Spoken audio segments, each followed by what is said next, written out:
what happened after the flood? Everyone talks about the ark, but almost no one talks about what Noah did next. God placed a rainbow in the sky, not just as a sign of beauty, but as a covenant. Then something shocking happened. The man who survived God's judgment fell in private weakness, and from his sons came the nations of the world.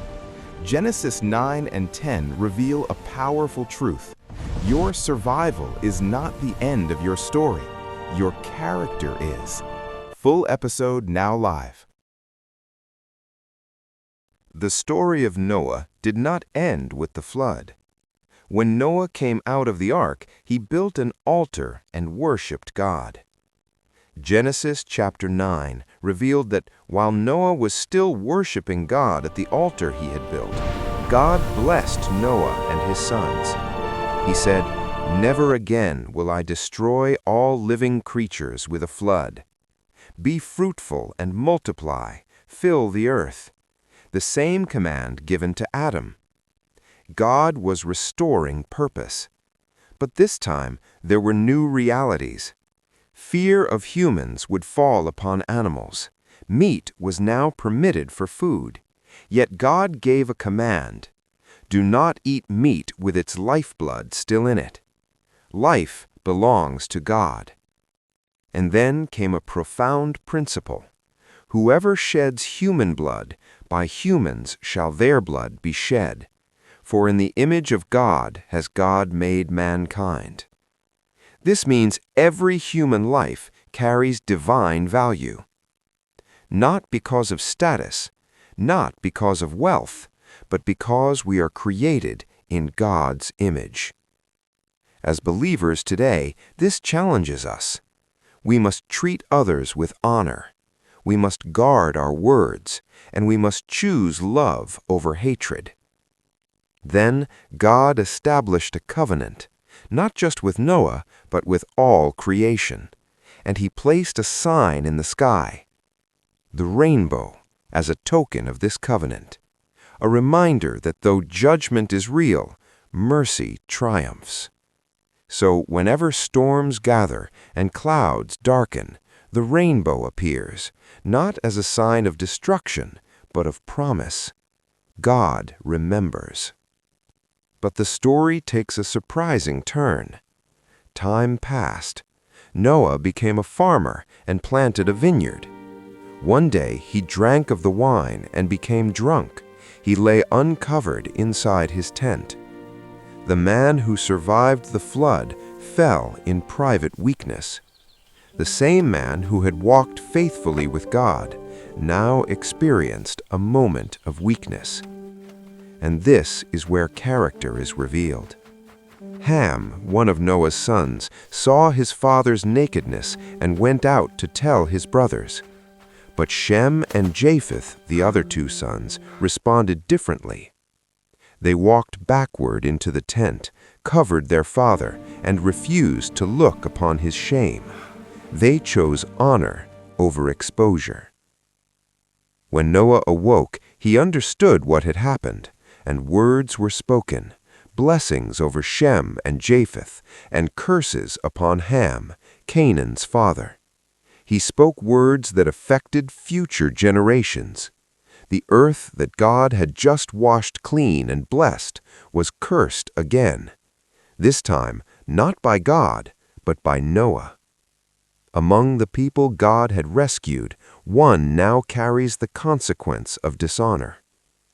The story ends with this truth: even righteous people can fall, but how you respond to someone else's failure reveals your heart.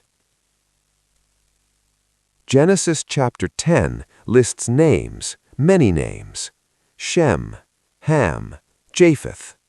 Their descendants spread across lands.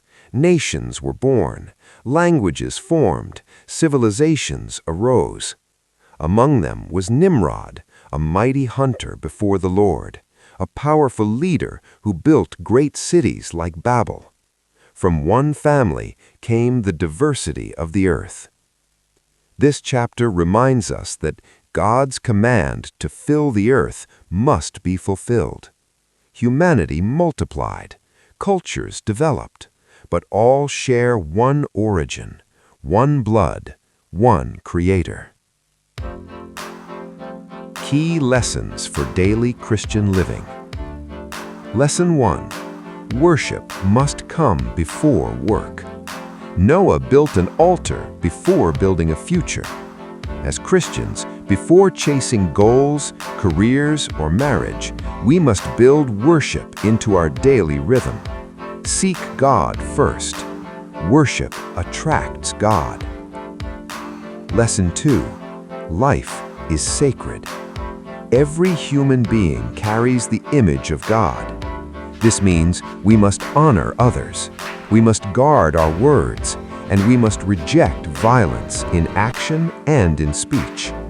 You cannot claim to love God and despise His image in people. Lesson 3. God's mercy is greater than His judgment. The rainbow reminds us, God disciplines, but He does not abandon. Your past failure is not the end of your story. Lesson 4. Guard how you handle other people's failures. Ham exposed, Shem and Japheth covered. In today's world, it is easy to expose people. It is easy to gossip, to criticize, to spread someone's weakness. When you see someone fall, do you broadcast it or do you cover them in love? As Christians, God calls us to a higher standard. Love covers a multitude of sins. Honor protects. Lesson 5. One moment of weakness can have generational impact. Noah's mistake affected generations. His moment of weakness did not stay hidden. It affected his family and his legacy. As believers, we must guard our private lives, because who we are in secret will eventually be revealed. Our private choices are never truly private. Your integrity today protects your tomorrow. Lesson 6. We are one human family. Races, tribes, nations, all descend from Noah. There is no superior race in God's design. As Christians, we reject prejudice. We are called to walk in unity and love one another. Lesson 7. Your legacy will outlive you. Genesis chapter 10 is a chapter of genealogies, names written in history. What will be said about you? What spiritual heritage are you building? Your survival is not your legacy.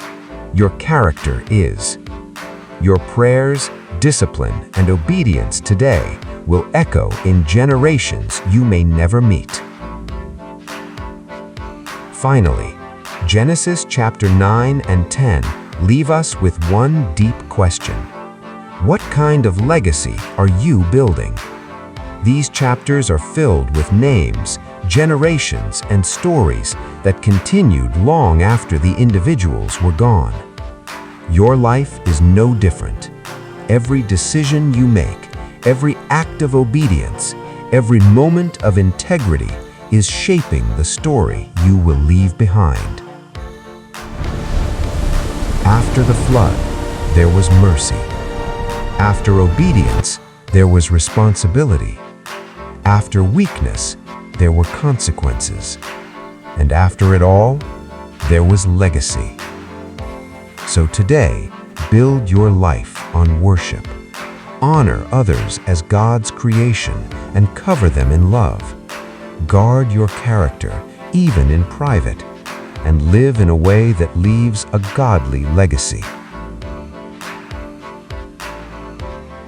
And whenever you see a rainbow, remember, you serve a covenant-keeping God. He always keeps His promises. If this story spoke to you, don't just watch it, live it. Which moment challenged you the most? Tell me in the comments. And if you're walking this journey of faith, subscribe and let's grow in Scripture together. Until next time, build a legacy that honors God.